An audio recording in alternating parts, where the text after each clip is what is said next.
Inilah tempat-tempat persinggahan orang Israel. Setelah mereka keluar dari tanah Mesir, pasukan demi pasukan, di bawah pimpinan Musa dan Harun. Musa menuliskan perjalanan mereka dari tempat persinggahan ke tempat persinggahan sesuai dengan titah Tuhan.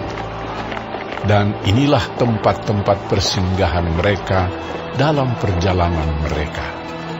Mereka berangkat dari Rameses pada bulan yang pertama, pada hari yang ke-15 bulan yang pertama itu. Pada hari sesudah Paskah, berjalanlah orang Israel keluar oleh tangan yang dinaikkan di depan mata semua orang Mesir, sementara orang Mesir sedang menguburkan orang-orang yang telah dibunuh Tuhan di antara mereka, yakni semua anak sulung, sebab Tuhan telah menjatuhkan hukuman-hukuman kepada para allah mereka. Berangkatlah orang Israel dari Rameses, lalu berkemah di Sukot. Mereka berangkat dari Sukot, lalu berkemah di Etam yang di tepi padang gurun. Mereka berangkat dari Etam, lalu balik kembali ke Pihahirot yang di depan Baal Zephon, kemudian berkemah di tentangan Migdol.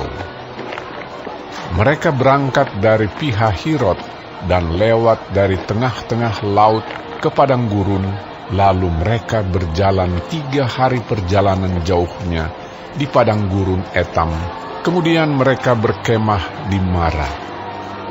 Mereka berangkat dari Mara, lalu sampai ke Elim. Di Elim ada 12 mata air dan 70 pohon korma. Di sanalah mereka berkemah. Mereka berangkat dari Elim, lalu berkemah di tepi laut Teberau. Mereka berangkat dari laut Teberau, lalu berkemah di padang gurun Sin. Mereka berangkat dari padang gurun Sin, lalu berkemah di Dofka. Mereka berangkat dari Dofka, lalu berkemah di Alus.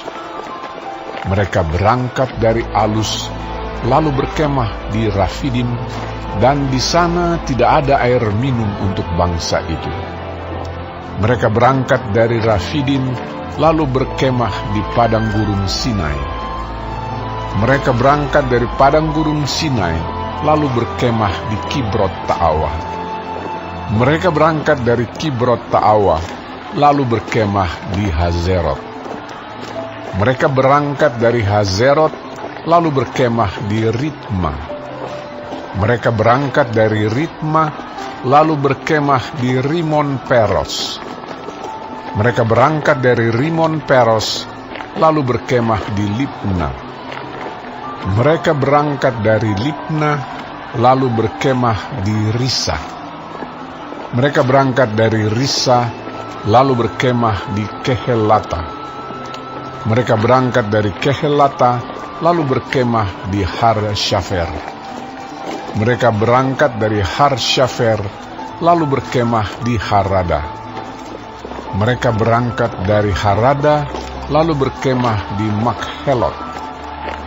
Mereka berangkat dari Makhelot, lalu berkemah di Tahat. Mereka berangkat dari Tahat, lalu berkemah di Tarah.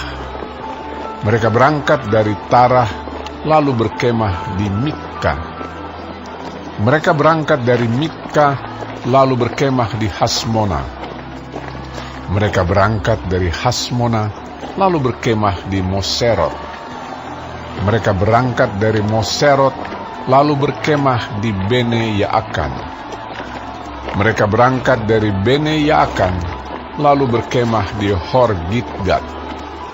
Mereka berangkat dari Hor Gidgad, lalu berkemah di Yotbata. Mereka berangkat dari Yotbata, lalu berkemah di Abrona. Mereka berangkat dari Abrona, lalu berkemah di Ezion Geber. Mereka berangkat dari Ezion Geber, lalu berkemah di padang gurun Zin, yaitu Kadesh. Mereka berangkat dari Kadesh, lalu berkemah di Gunung Hor, di perbatasan tanah Edom. Ketika itu Imam Harun naik ke Gunung Hor sesuai dengan titah Tuhan, dan di situ ia mati pada tahun ke-40 sesudah orang Israel keluar dari tanah Mesir, pada bulan yang kelima, pada tanggal 1 bulan itu. Harun berumur 123 tahun ketika ia mati di Gunung Hor. Pada waktu itu, raja negeri Arad, orang Kanaan itu yang tinggal di tanah Negeb, di tanah Kanaan, mendengar kabar tentang kedatangan orang Israel. Berangkatlah mereka dari Gunung Hor, lalu berkemah di Zalmona. Mereka berangkat dari Zalmona, lalu berkemah di Funon. Mereka berangkat dari Funon, lalu berkemah di Obot. Mereka berangkat dari Obot, lalu berkemah dekat reruntuhan di Abarim, di daerah Moab. Mereka berangkat dari reruntuhan itu, lalu berkemah di Dibon Gad. Mereka berangkat dari Dibon Gad, lalu berkemah di Almon di Blataim. Mereka berangkat dari Almon di Blataim, lalu berkemah di pegunungan Abarim di depan Nebo. Mereka berangkat dari pegunungan Abarim, lalu berkemah di dataran Moab di tepi sungai Yordan dekat Yerikho. Mereka berkemah di tepi sungai Yordan dari Bet Yesimot sampai ke Abel Sitim di dataran Moab. Tuhan berfirman kepada Musa di dataran Moab di tepi sungai Yordan dekat Yerikho.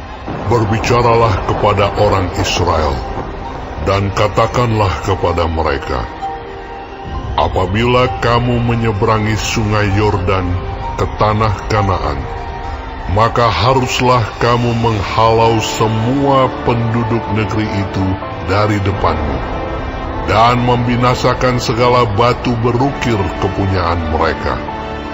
Juga haruslah kamu membinasakan segala patung tuangan mereka, dan memusnahkan segala bukit pengorbanan mereka.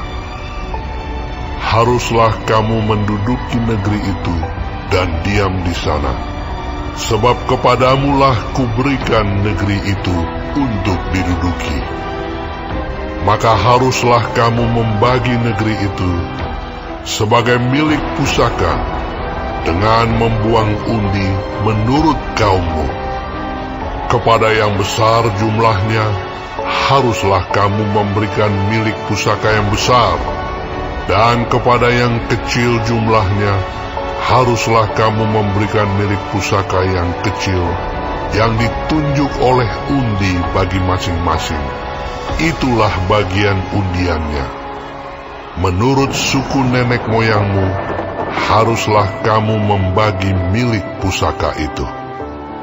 Tetapi jika kamu tidak menghalau penduduk negeri itu dari depanmu, maka orang-orang yang kamu tinggalkan hidup dari mereka akan menjadi seperti selumbar di matamu, dan seperti duri yang menusuk lambungmu, dan mereka akan menyesatkan kamu di negeri yang kamu diami itu. Maka akan kulakukan kepadamu seperti yang kurancang melakukan kepada mereka.